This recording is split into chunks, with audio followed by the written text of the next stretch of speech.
The courtroom was dead silent, the kind of silence that screams. Grant sat there in his $5,000 Brioni suit, checking his Rolex, looking at his wife like she was a stain on his shoe. He couldn't wait to wipe off. He leaned over his voice, a cruel whisper that echoed in the heavy air. "Sign the papers, Grace. You leave with nothing. No alimony, no house. Just the clothes on your back. You're nobody without me." Grace looked down at her shaking hands, tears hitting the mahogany table. The judge was about to bang the gavel. It was over. Evil had won, or so Grant thought, because at that exact second, the heavy oak doors at the back of the courtroom didn't just open, they were thrown wide. And the man who walked in didn't just stop the trial. He stopped Grant's heart. This is the story of how a greedy husband lost everything in a single heartbeat. Grant Ezra was the kind of man who didn't just enter a room. He annexed it. As the CFO of Ezra Hale Tech, a company on the verge of a historic IPO on the NASDAQ, he moved through the world with the confidence of a man who had never been told no without firing the person who said it. He sat in the back of his chauffeured Mercedes Maybach S-Class, the city of New York blurring past him in streaks of grey and gold. He wasn't looking at the city, though. He was looking at his reflection in the darkened window, adjusting his silk tie. Tonight was the night. He wasn't nervous about the merger. He wasn't nervous about the board meeting. He was nervous about how long it would take to get Grace out of the penthouse so Tiffany could move in. "Driver," Grant barked, not bothering to look up from his iPhone 15 Pro Max. "Stop at the florist. Get 24 roses, red, and make sure they aren't the cheap ones from the bodega. I want the Ecuadorian long stems." He wasn't buying them for Grace.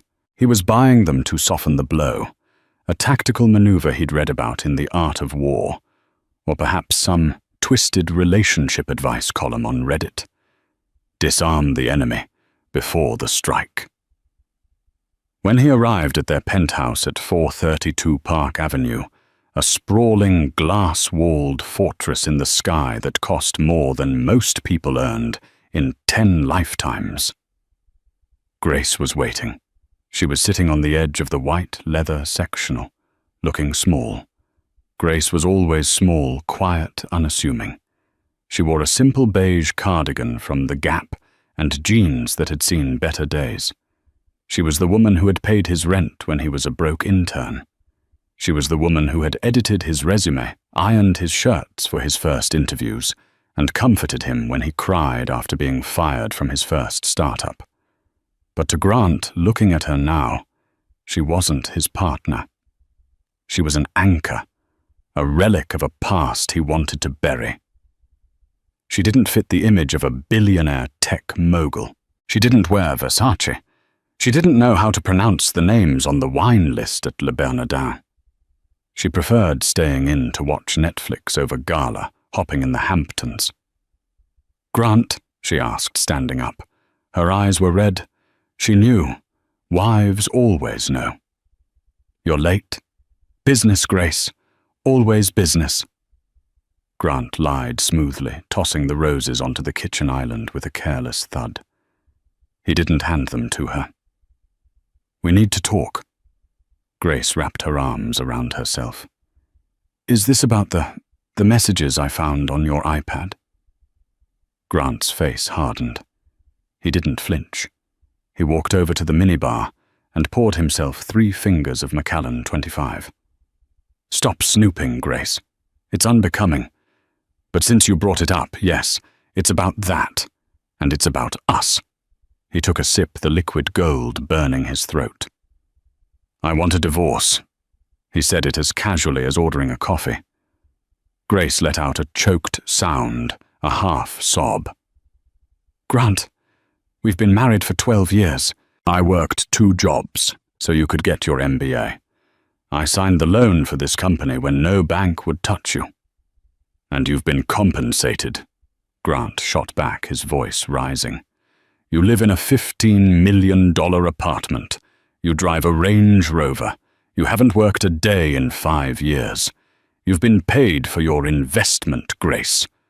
But the contract is up. He reached into his briefcase and pulled out a thick document. He slapped it onto the marble countertop. My lawyers drew this up this morning. It's generous, considering. You get the condo in Jersey, the rental unit, not the vacation home. You get to keep your jewelry, and I'll give you a lump sum of $50,000 to help you get settled. Grace stared at the papers, her face pale. 50,000, Grant, our assets are worth hundreds of millions. The company is mine, Grant roared, slamming his hand down. The crystal glass shook. My genius, my late nights, my stress. You were just the cheerleader on the sidelines. And don't think about fighting this, Grace. I have the best lawyers in the city. Kravitz and Moore. They eat people like you for breakfast.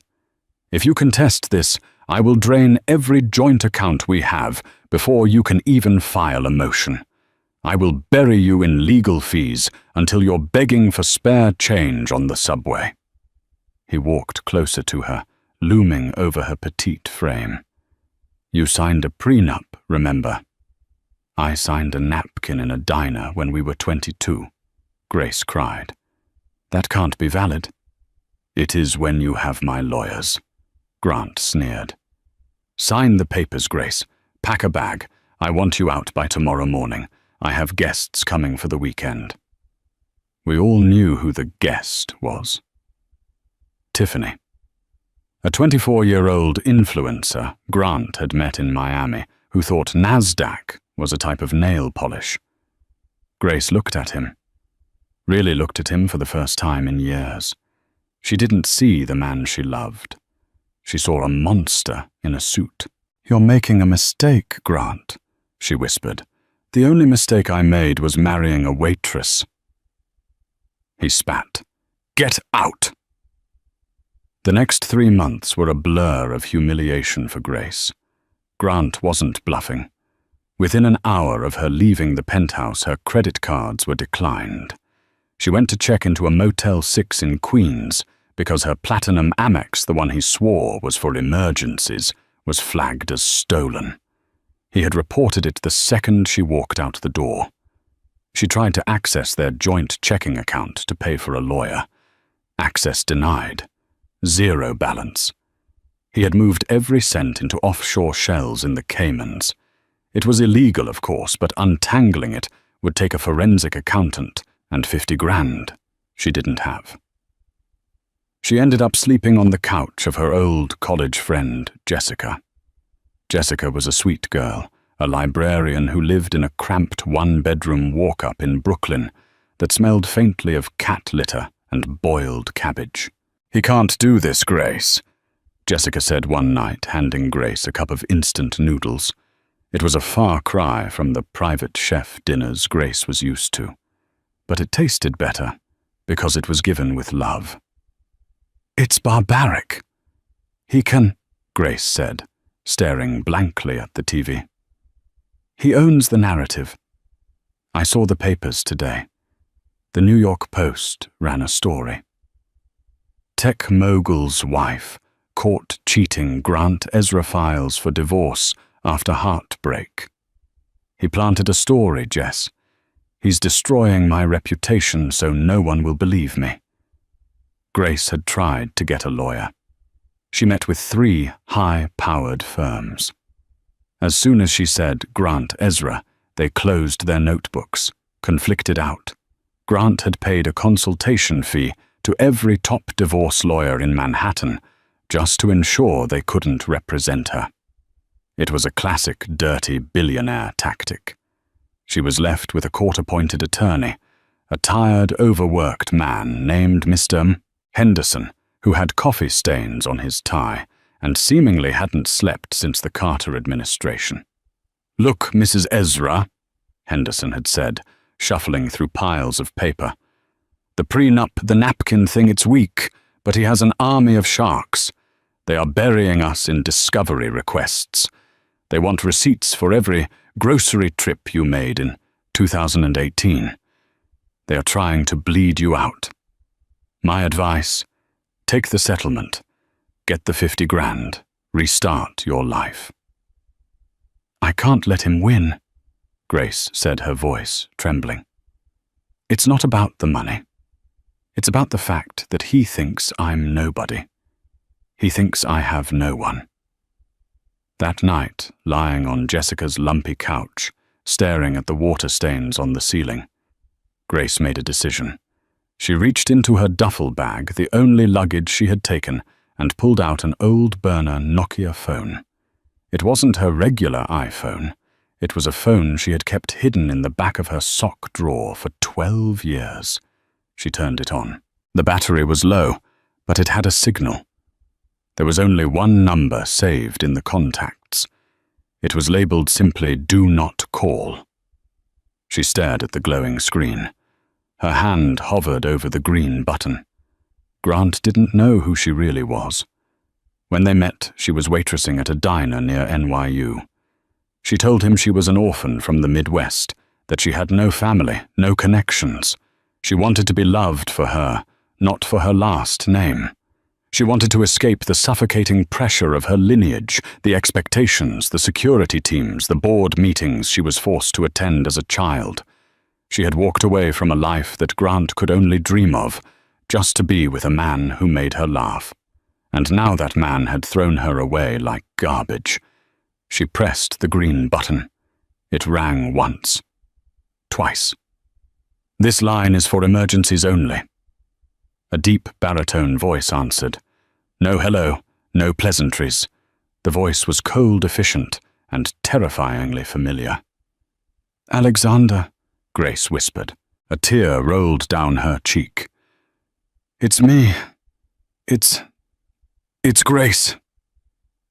There was a silence on the other end. A silence so heavy it felt like the air pressure in the room dropped. "Grace." The voice softened just a fraction. It was the voice of a man who commanded armies, or in this case a global conglomerate. "It has been 12 years. Mother thinks you are in Europe." "I'm in Brooklyn," she choked out. I made a mistake, Alex. I married a man, a bad man." "I know," Alexander said. The sound of a keyboard clacking furiously came through the line. "Grant Ezra Hale Tech. I've been tracking him since the day you registered your marriage license. I respected your wish for privacy, Grace. I let you play normal life, but I have a file on him thicker than the Bible." Grace sat up, wiping her eyes. "He's trying to destroy me, Alex. He threw me out. He froze everything. He thinks I'm a broke waitress with no family." On the other end of the line, she heard a sound she hadn't heard since childhood. A low, dark chuckle. It wasn't a happy laugh. It was the sound a lion makes before it eats a gazelle. "He thinks you are a waitress?" Alexander asked. "Oh, Grace, that is the biggest mistake of his life." "I have a court hearing in 3 days," Grace said. "Final settlement. He's going to force me to sign." "Let him try," Alexander said. "Don't sign anything. Go to the court. Let him say his piece. Let him dig his grave." "But I have no lawyer, just a public defender." "You don't need a lawyer, little sister," Alexander said. "You have the family." "Will you come?" she asked, her voice small. "I'm already on the jet," Alexander replied. "See you in court." The line went dead. Grace closed the phone.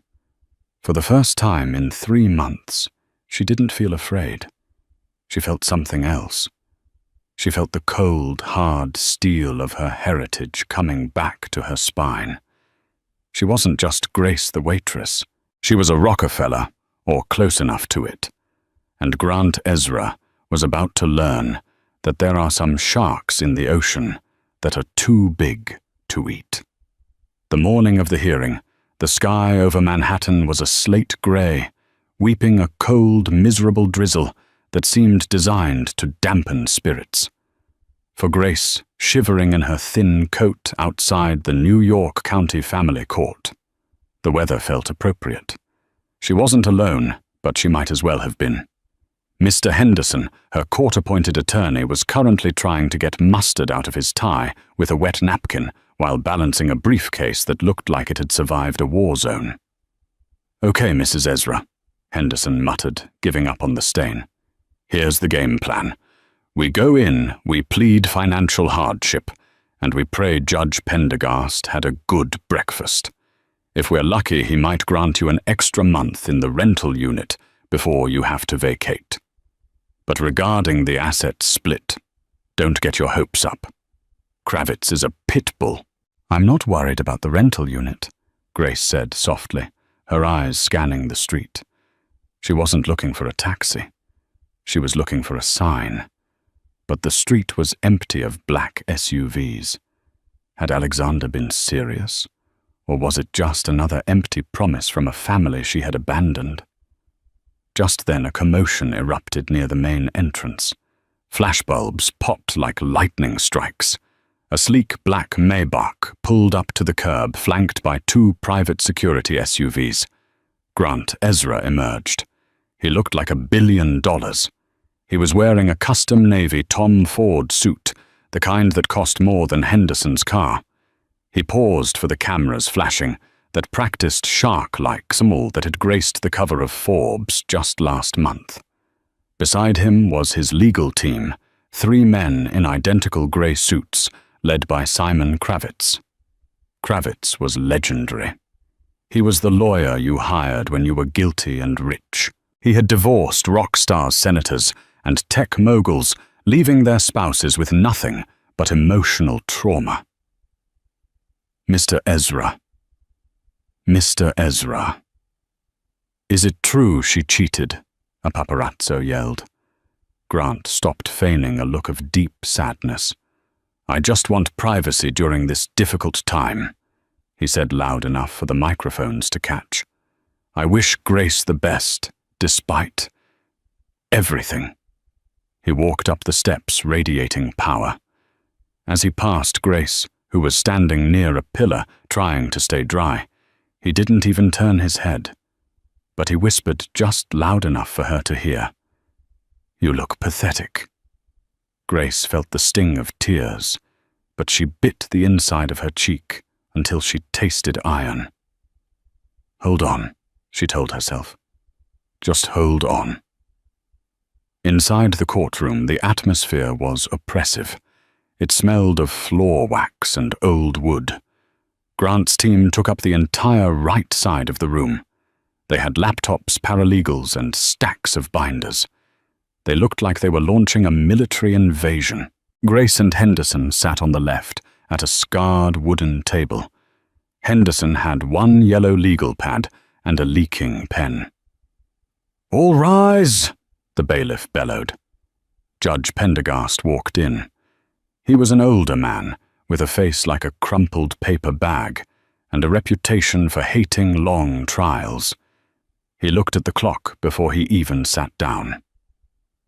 "Docket number 4920, Pendergast grunted. "Ezra versus Ezra, finalizing the divorce decree and asset division. Mr. Kravitz, you have the floor. Keep it brief. I have a tea time at 3. Kravitz stood up, buttoning his jacket. He didn't look at the judge. He looked at the gallery, performing for an audience of none. "Your Honor," Kravitz began, his voice smooth as oil. "This case is simple. We have a valid prenuptial agreement. We have a marriage of 12 years where my client, Mr. Ezra, was the sole earner, the sole creator of value, and the sole bearer of financial risk. The respondent, Mrs. Ezra, has contributed 0 financial assets to the marriage. In fact, her exorbitant spending habits have been a drain on my client's resources. He gestured to a stack of papers. We have credit card statements here showing thousands of dollars spent on frivolous items while my client was working 80-hour weeks building Ezra Hale tech. Grace gasped. That's a lie. Those were expenses for his client dinners. I hosted them. Quiet, Mrs. Ezra, the judge snapped. Your lawyer will speak for you. Henderson stood up, looking terrified. Your Honor, my client alleges that the pre-ENIP was signed under duress and without legal representation. She was 22. Grant interrupted from his seat, looking bored. She was perfectly capable of reading. She was just happy to land a meal ticket. Mr. Ezra, restrain yourself, the judge warned, though he didn't sound angry. He turned to Henderson. Counselor, unless you have proof of duress, the document stands. Mr. Kravitz, proceed with the settlement offer. Kravitz smirked. Thank you, Your Honor. Mr. Ezra is a generous man, despite the infidelity, which we are prepared to prove with witness testimony. Grace's head snapped up. Infidelity. I never touched another man. We have an affidavit from a pool boy in the Hamptons, Kravitz lied effortlessly. But to save the court time, Mr. Ezra is willing to overlook this. He offers a one-time payment of $50,000. In exchange, Mrs. Ezra waives all rights to the company, the real estate, and future alimony. She must also sign a non-disclosure agreement, preventing her from discussing Mr. Ezra or his business. The judge nodded, looking bored. Seems standard. Mr. Henderson, do you accept? Henderson looked at Grace. Mrs. Ezra, it's the best you're going to get. If they bring the pool boy in, even if it's a lie, the legal battle will take years. You don't have the money. Grace looked at Grant. He was checking his watch again. He looked so sure of himself, so untouchable. She looked at the heavy wooden doors at the back of the room. They remained closed. He's not coming, she thought, a cold dread filling her stomach. Alexander isn't coming. I'm alone. Mrs. Ezra, the judge asked, his voice impatient. We need an answer. Accept the $50,000 and the NDA, or we proceed to trial right now, where Mr. Kravitz will likely strip you of even that small kindness. Grant leaned forward, his eyes locking with hers. His expression was one of pure pity. Take the money, Grace. Go back to whatever diner I found you in. Don't embarrass yourself. Grace stood up. Her legs were shaking, but she forced her spine straight. She remembered who her grandmother was. She remembered the lessons on posture she had hated as a child. Grace started, her voice cracking. She cleared her throat. I will not sign. The room went silent. Grant let out a loud, mocking laugh. Oh, for God's sake.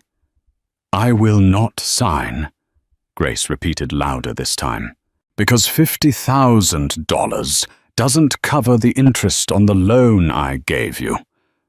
What loan? Grant scoffed. You never had a dime. The emotional loan, Grace said, improvising, stalling for time. The years of my life. Your Honor, this is a waste of the court's time. Kravitz sighed. She's delusional. I move to enforce the prenup immediately. Granted, Judge Pendergast said, reaching for his gavel. I'm ending this circus. Judgment for the plaintiff. The prenuptial agreement is upheld. Mrs. Ezra, you are awarded. Boom! The sound wasn't a gavel.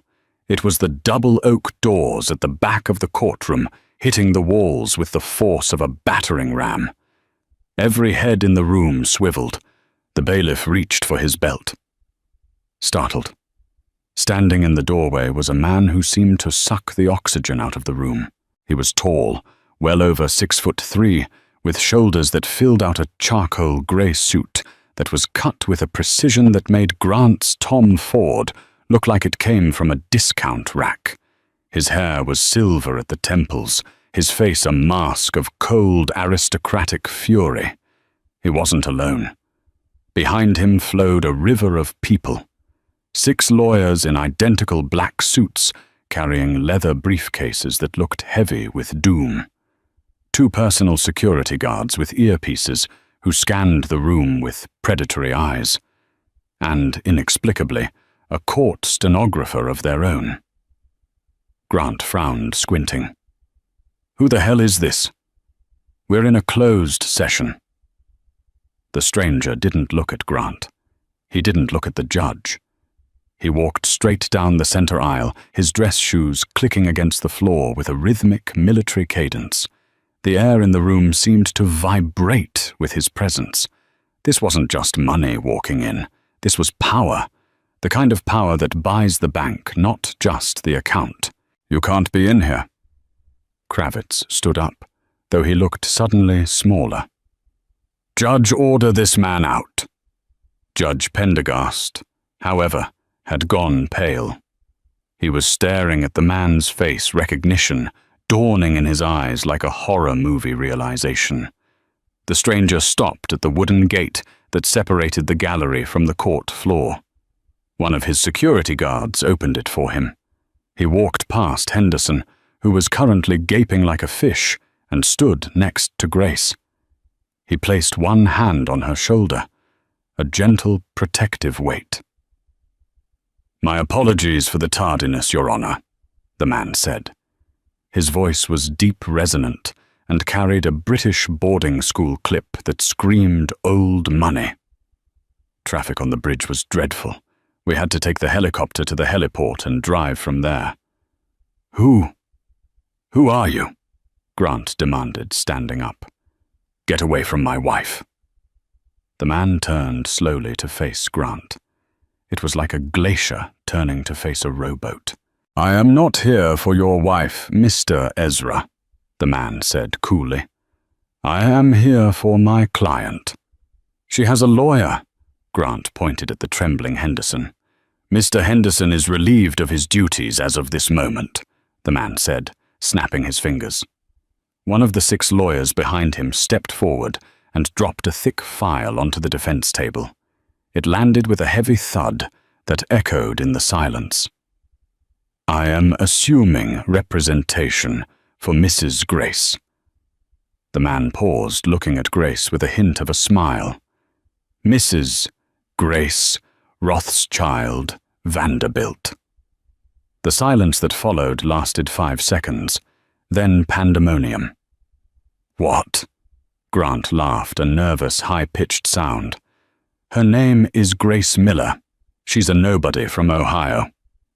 Grace Miller was the alias she used to live a normal life. The man continued, unbuttoning his suit jacket to reveal a silk vest. To escape the burden of her legacy, a legacy she foolishly thought she could trade for love. He turned to the judge. "Your Honor, I am Alexander Rothschild Vanderbilt, CEO of the Sovereign Global Trust, and more importantly, Grace's older brother." Judge Pendergast swallowed hard. Mr. Vanderbilt, I wasn't aware." "Clearly," Alexander cut him off. "If you were, you wouldn't be entertaining this farce of a pre-nuptial agreement, a document signed without proper counsel regarding an estate that at the time was already worth more than the GDP of a small country." Grant's face went from red to chalk white. He looked at Grace. She wasn't looking at the floor anymore. She was looking at him. And for the first time, he saw the resemblance. The sharp jawline. The steel in the eyes. It had been there the whole time. "This is a joke," Grant stammered. "Grace, tell them this is a joke." Grace looked at her brother, then at Grant. She didn't smile. "Alexander isn't known for his sense of humor." "Grant," she said quietly. Alexander turned his full attention to Grant. Mr. Ezra, you offered my sister $50,000. It was a settlement, Grant squeaked. 50,000, Alexander repeated, as if tasting a rotten lemon.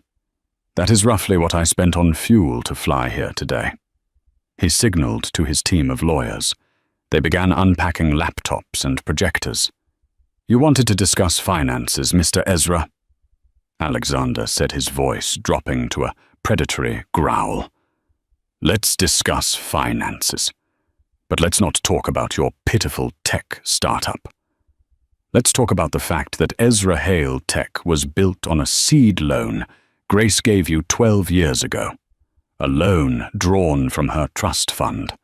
A loan that, according to the fine print you never bothered to read because you were too busy looking at yourself in the mirror, entitles the trust to 60% equity in any venture founded with said capital. Grant froze. No, that was a gift. She said it was savings from waitressing. She lied to protect your ego, Alexander said. But the bank transfer records don't lie, and neither do the auditors I've had inside your company's servers for the last 24 hours. Alexander leaned in close to Grant, invading his personal space. You wanted her to leave with nothing, Grant Fine. But you forgot one thing. When you marry a queen, you don't get to banish her. You just wake up the king. Alexander turned to the judge. Your Honor, we are countersuing for fraud, embezzlement, and breach of contract, and we are freezing all assets of Ezra Hale Tech pending a federal audit. Oh, and Mr. Kravitz. He looked at Grant's high-priced lawyer. I wouldn't get too comfortable. My team just filed a complaint with the Bar Association regarding your pool boy affidavit. Perjury is a nasty business. The courtroom doors opened again. This time it wasn't family. It was the press. They had been tipped off, and behind them, 2 officers from the SEC. Grant Ezra slumped into his chair, the master of the universe, suddenly realizing he was just a tenant, and the eviction notice had just arrived. The courtroom, once a place of sleepy bureaucracy, had transformed into a high-tech command center. Alexander's legal team moved with the synchronized efficiency of a pit crew. Within minutes, a portable projector was humming, casting a bright, high-definition image onto the courtroom's white wall, overshadowing the peeling paint and the faded state seal. Grant sat frozen, his hand gripping the edge of the mahogany table so hard his knuckles were white. This is inadmissible, he shouted, though his voice lacked its usual boom. You can't just barge in here and hijack a legal proceeding. Actually, Judge Pendergast said, leaning forward, his glasses reflecting the light of the projector. The judge seemed to have woken up from his stupor, energized by the sudden proximity to immense power. If there is evidence of fraud regarding the marital assets, Mr. Ezra, the court is obligated to hear it. Proceed, Mr. Vanderbilt. Alexander nodded to his lead counsel, a sharp-eyed woman named Victoria Graves. She tapped a key on her laptop. The screen displayed a scanned image of a check. It was dated 12 years ago. This, Alexander began walking toward the screen, is the check Grace gave you to start Ezra Hale Tech. $20,000.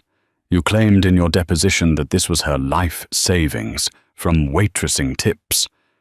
It was, Grant insisted. She saved it in a shoebox. Grace, Alexander said, gently turning to his sister. Did you save this in a shoebox? Grace stood up. Her voice was steady now. No. I told Grant that so he wouldn't feel insecure about me having money. I wired it from an account my grandfather set up for me.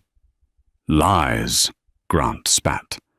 The numbers don't lie, Grant, Alexander said coldly. He pointed to the routing number on the bottom of the check image. Victoria, zoom in on the routing sequence. The image expanded. "That is not a routing number for Chase or Bank of America," Alexander explained to the room. "That is a SWIFT code for the Vanderbilt Family Trust Sovereign Division. It's a private internal banking system. And see this memo line, Investment, Series A." Grant blinked. "What?" "No," it said, "for your dream." "The physical check you saw said that," Alexander corrected. "The digital transfer record, the legal instrument that actually moved the money, was coded by the trust automatically. Every dime that leaves our family accounts is tagged. By accepting that money, Grant, you didn't just borrow cash from a girlfriend. You accepted venture capital from a sovereign trust. And per the standard terms of that trust, terms that are automatically attached to any outgoing capital, we retain a controlling interest until the principal is repaid with interest." "Which it never was." Grant looked at Kravitz, his lawyer. "Simon, say something. Tell them this is bullshit." Kravitz was sweating profusely. He was frantically scrolling through legal statutes on his iPad. I need to review the trust laws regarding implied contracts, Mr. Ezra. If the money came from a trust—" "It gets worse," Alexander interrupted. Victoria clicked the next slide. It was a complex web of bank accounts. "You tried to hide your assets, Grant," Alexander said, his voice dropping an octave. "You moved $12 million last week to a shell company in the Cayman Islands called Blue Horizon Holdings. You thought it was untraceable." "It is," Grant blurted out, then clamped his hand over his mouth. "Admission of guilt," Victoria noted, calmly typing into the court record. "It was untraceable," Alexander corrected. "To the FBI, maybe. To the IRS, perhaps, for a few years. But you made a fatal error in choosing your offshore bank. You deposited the funds into the Bank of St. George in Georgetown." Grant's eyes darted around. "So what? It's a private bank?" Alexander smiled. It was a terrifying, shark-like smile. "Grant, who do you think owns the Bank of St. George?" The silence stretched out taut as a piano wire. "I bought it," Alexander whispered. 3 days ago, while you were busy kicking my sister out of her home, I was purchasing the controlling stake in the financial institution where you were hiding your stolen money. I own your bank, Grant. I own your accounts.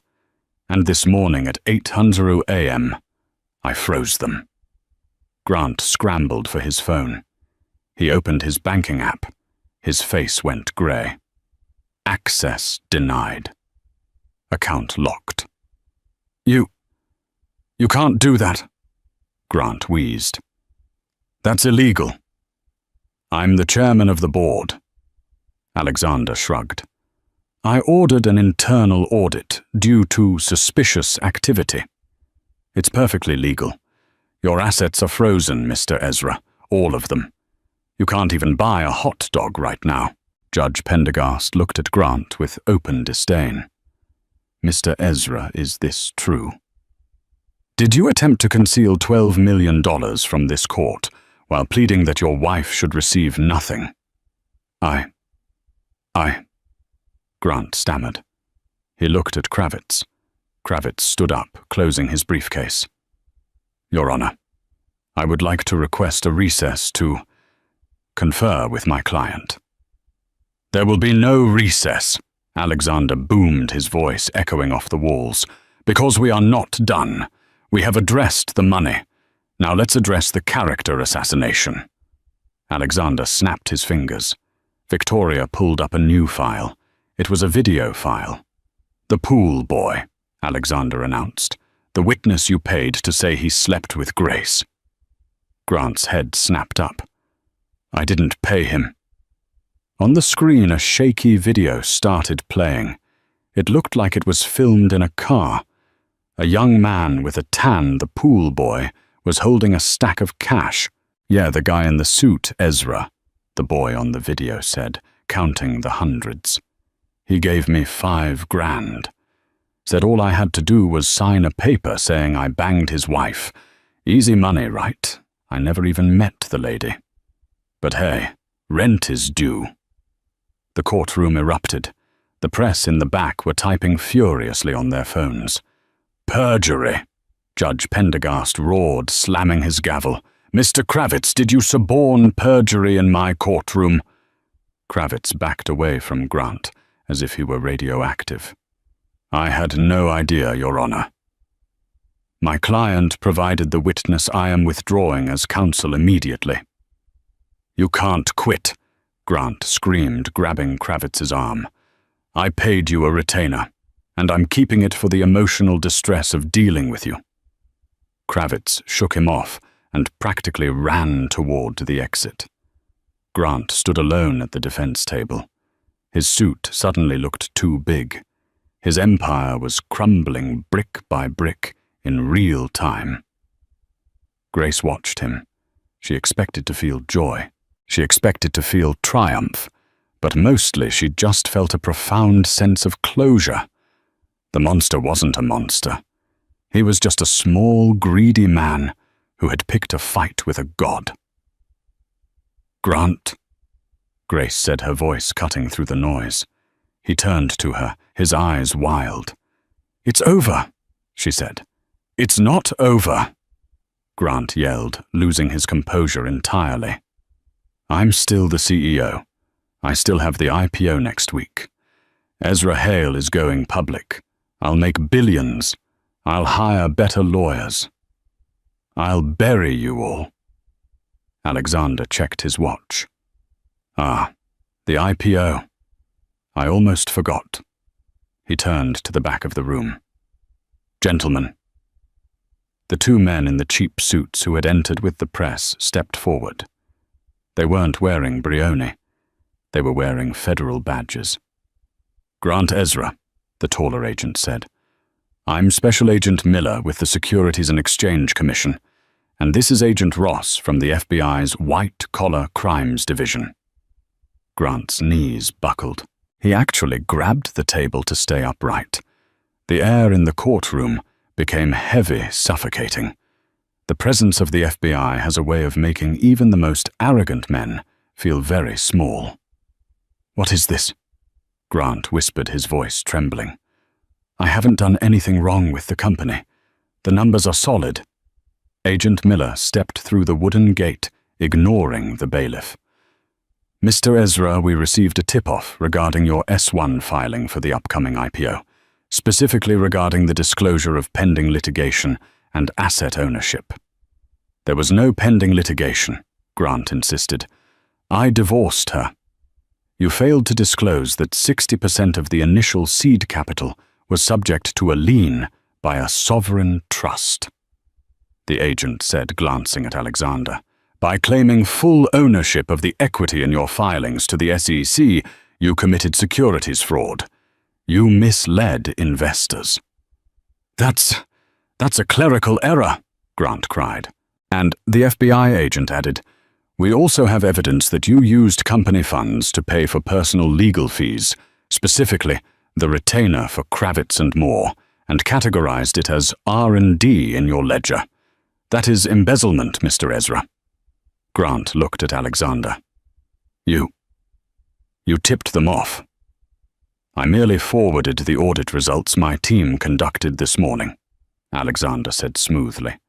As the majority shareholder, which I legally am based on the original loan terms, I have a fiduciary duty to report criminal activity within the company. You killed the IPO, Grant whispered, the reality crashing down on him. You killed the company. I saved the company, Alexander corrected. I'm removing the cancer. That's you. Agent Miller pulled out a pair of handcuffs. The metal clicked ominously in the quiet room. Grant Ezra, you are under arrest for securities fraud, embezzlement, and conspiracy to commit perjury. Please place your hands behind your back. No. No, wait. Grant backed away, knocking over his chair. I can explain. I can make a deal. Grace. Grace, tell them. Tell them it was a misunderstanding. He looked at his wife, the woman he had thrown out like trash just days ago. He looked for the kindness he had exploited for a decade. He looked for the weakness. Grace stood up. She walked around the table until she was face to face with him. She was inches from the handcuffs dangling from the agent's hand. Grace, please. Grant begged, tears streaming down his face now. I'm your husband. We had good times, didn't we? Remember the trip to Cabo? Remember when I bought you that car? I remember, Grace said softly. I remember you telling me I was nobody. I remember you telling me to leave with nothing. I was angry, I didn't mean it. You meant every word, Grant, Grace said. You fell in love with a version of me that you could control, and when you got bored you tried to erase me. But you forgot one thing. What? Grant sniffled. I'm not just a waitress, she said, her voice turning to steel. And I never wanted your money. I just wanted you to be a good man. You couldn't even do that. She turned to the agent. He's all yours. As the agent spun Grant around and clicked the cuffs onto his wrists, a cell phone began to ring. It was lying on the defense table where Grant had dropped it. The caller ID flashed on the screen, bright and mocking Tiffany. Grant twisted his head. Tiffany. Someone answer that. She'll help me. Her dad is a senator. Alexander reached down and picked up the phone. He pressed the speaker button. Grant? Tiffany's voice came through shrill and angry. Babe, why is my credit card declining? I'm at Saks and it's embarrassing. And why are there people on Twitter saying you're being arrested? Grant. Hello. Alexander held the phone up. Miss Tiffany. This is Alexander Vanderbilt. I'm afraid Grant can't come to the phone right now. He's currently being taken into federal custody. Who is this? Tiffany screeched. Where is Grant? Grant is indigent, Alexander said coolly. His assets are frozen. His company is under federal investigation, and the penthouse you were planning to move into. It belongs to the trust now. I'd suggest you find another sponsor. This one is tapped out. There was a pause. Then a distinct click. Tiffany hung up. Grant let out a sob. It was a pathetic, broken sound. Take him away, Judge Pendergast ordered, waving his hand as if shooing a fly. Two marshals grabbed Grant by the arms and began dragging him towards the side exit. He wasn't walking like a CEO anymore. He was stumbling his expensive shoes, scuffing the floor. His head hung low. As they reached the door, Grant looked back one last time. He looked at Alexander, looking regal and untouched. He looked at Grace, who was being hugged by her brother. I made you. Grant screamed a final desperate delusion. You're nothing without me. The door slammed shut, cutting off his voice. The silence that followed was heavy but clean. It was the silence after a storm passes. Alexander exhaled and adjusted his cufflinks. Well, that was rather dramatic. I do detest scenes. He turned to the judge. Your Honor, I assume the divorce decree can now be finalized on our terms. Judge Pendergast was practically writing the order before Alexander finished the sentence. Absolutely, Mr. Vanderbilt. Judgment for the respondent. Full ownership of all marital assets transferred to Mrs. Ezra. Alimony denied to Mr. Ezra. Restraining order granted. The judge banged the gavel. Whack! Court adjourned. Grace felt her knees give way. She didn't fall, though. Alexander caught her. I've got you, he whispered. You're safe, Grace. You're home." Grace buried her face in her brother's expensive suit, and finally, after 3 months of holding it together, she wept. Not for Grant, but for the time she had wasted trying to be small for a man who never deserved her bigness. "Come," Alexander said, guiding her toward the doors. "The helicopter is waiting. Mother is expecting us for tea, and she is dying to hear how you destroyed a tech CEO in under 20 minutes. "I didn't do it." Grace wiped her eyes. "You did." Alexander smiled, opening the doors to the blinding flash of paparazzi cameras waiting outside. "No, Grace," he said. "I just brought the hammer. You were the one who finally decided to swing it." 6 months later, the world looked very different through the reinforced glass of a visitation booth at the Federal Correctional Institution in Otisville. Grant Ezra sat on the metal stool, looking 10 years older. The custom Tom Ford suits were gone, replaced by a drab khaki jumpsuit that hung loosely on his frame. He had lost weight. His hair, once perfectly coiffed with $50 gel, was buzzing, short, and graying at the temples. He wasn't the master of the universe anymore. He was inmate 9482B. He looked at the clock on the wall. He had used his 1 phone call credit for the week to arrange this meeting. He had begged. He had pleaded with Alexander's lawyers. And miraculously, she had agreed to come. The heavy steel door on the other side of the glass opened. Grace walked in. Grant felt a lump form in his throat. She didn't look like the Grace he had married. She didn't look like the Grace he had divorced either. She looked formidable. She was wearing a cream-colored pantsuit that looked simple but screamed couture. Her hair was cut into a sharp, chic bob. She wore no jewelry except for a small gold pin on her lapel, the crest of the Vanderbilt family. She sat down, picking up the black phone receiver on her side of the glass. Grant picked up his. His hand was shaking. "Grace," he rasped. His voice was rusty. "You came." "I did," Grace said calmly. Her voice wasn't cold, but it was distant, like she was speaking to him from another planet. "You said it was urgent regarding the company." "The company?" Grant let out a dry, bitter laugh. "I hear you renamed it." "I did." Grace nodded. "Ezra Hale is dead. The brand was Toolkit. It's called Sovereign Tech now.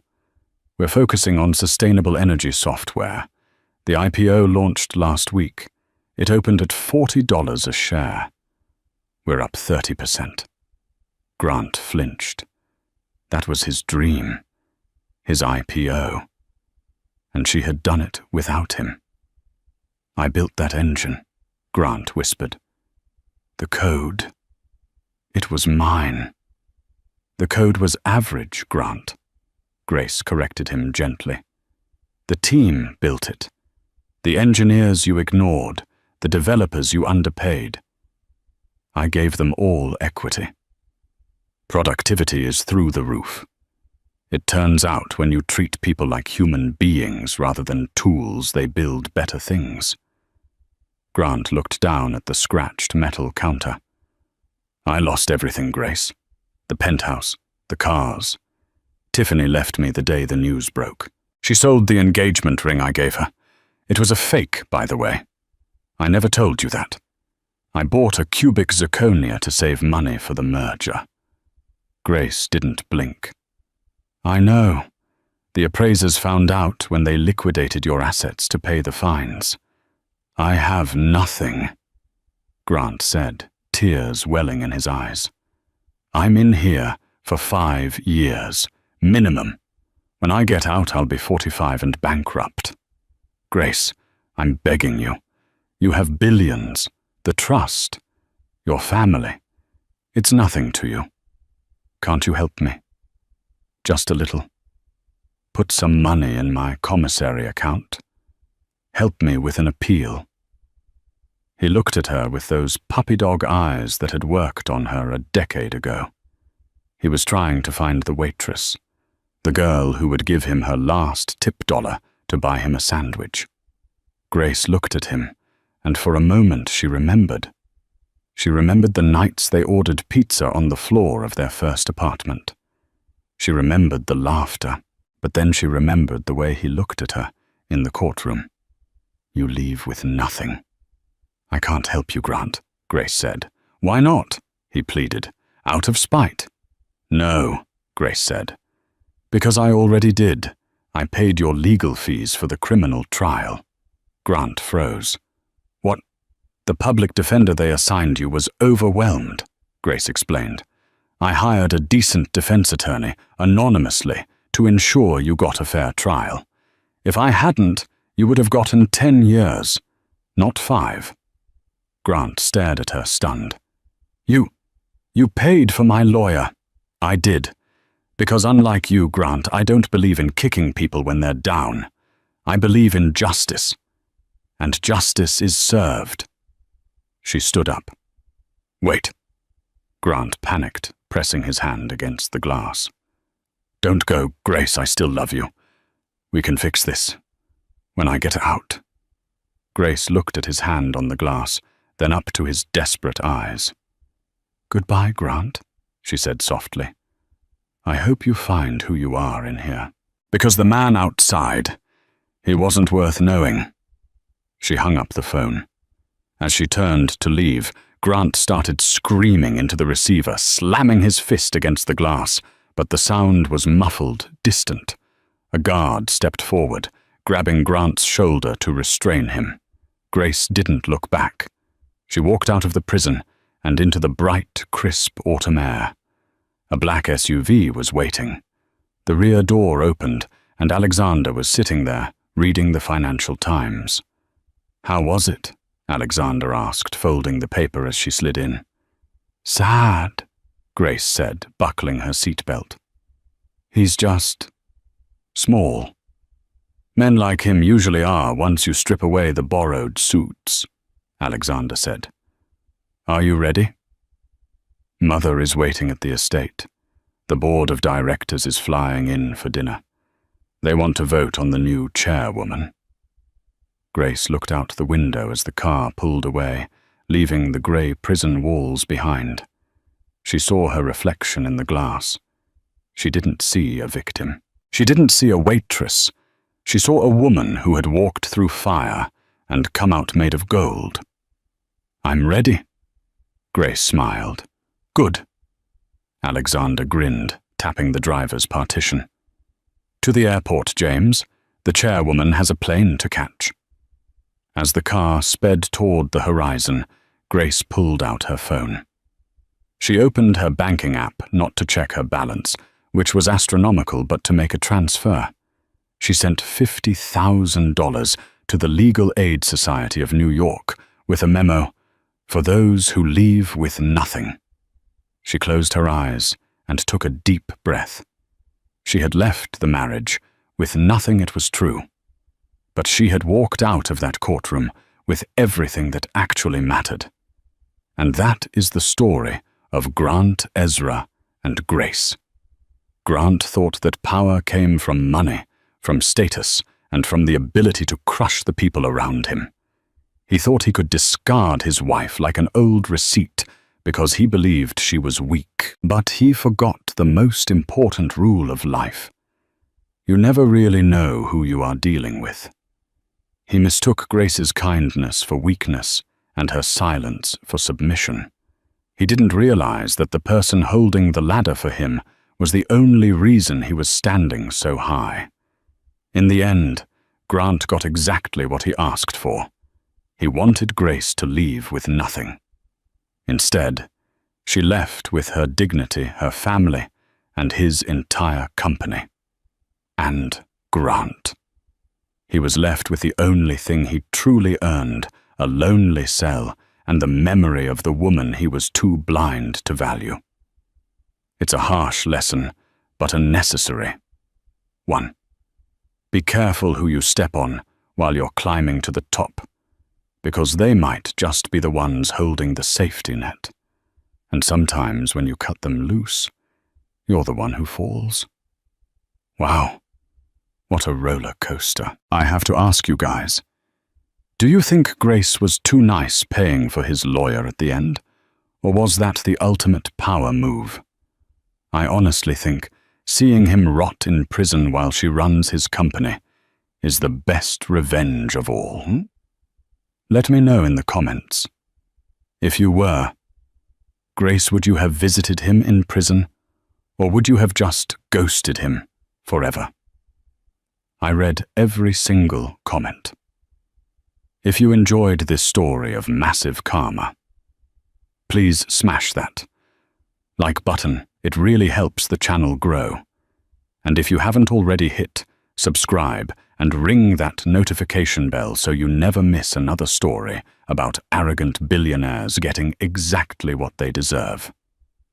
Thanks for watching, and remember, the truth always comes out in the end. See you in the next video.